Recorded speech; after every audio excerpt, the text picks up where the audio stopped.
I never liked Southern California. When I visited there, I felt people were very arrogant and self-centered. The last place I wanted to be is where God sent me. So after I graduated from Eastern, I went back to Vancouver, Washington, and I really wanted to be a teacher and a coach at my old high school. I went there and I volunteered as a coach, and I was a substitute teacher for about 2.5 years. And the job opened up. I interviewed for the job, and they said, "We're not going to hire you. We're going to hire somebody from the junior high that paid their dues." After that, along with a couple other things, I went into a pretty deep depression.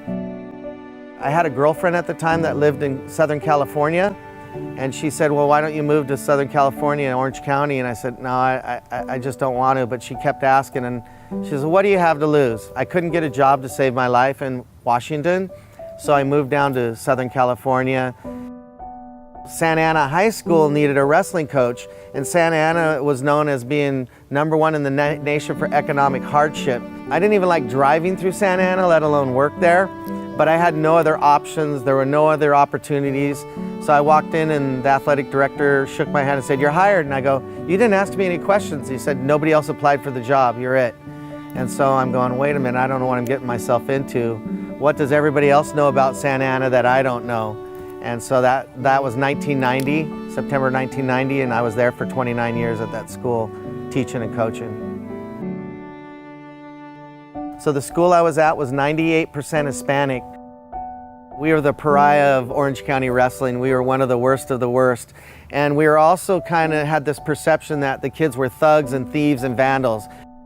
There was not any dedication or commitment from any of the kids. A lot of the kids had to do the things for their parents, go to doctor's appointments to interpret. I couldn't have the rules, well, you got to be on time and you got to be here every day, and if you're not, you're kicked off the team. If I were to do those kind of rules, then I wouldn't have had a team at all. As a young coach, you put your self-worth in winning. And when I got to Santa Ana, we weren't winning. We were losing 72-0, 53-8. We were just getting massacred by all the local teams. So I heard the Lord speak to me one day, and I heard, "You're never going to win here, so invest time in these kids." We were pretty bad our first year, and a lot of teams looked at us negatively and thought that we were going to be an easy win. And then all of a sudden we started winning and gaining the respect of Orange County. In California, there's 580 schools in our southern section, and 380 of those schools have wrestling.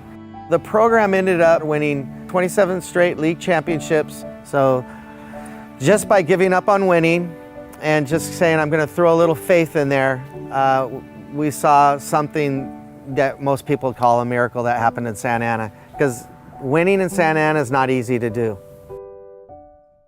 Once you start investing in kids and you start believing in kids and giving them hope, you got a community that kind of surrounds you and believes in you, and you just start to get more help from them. It was divine intervention. I mean, all the doors are closing. Sometimes in life we want one thing. This is where I want to be. This is my home. Vancouver is where I grew up. I loved that place. I loved my old high school. I applied for jobs all over the state of California and Oregon, and it just didn't happen, and nothing came open.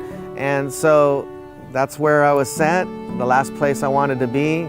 And sometimes the last place we want to be is the best place to end up.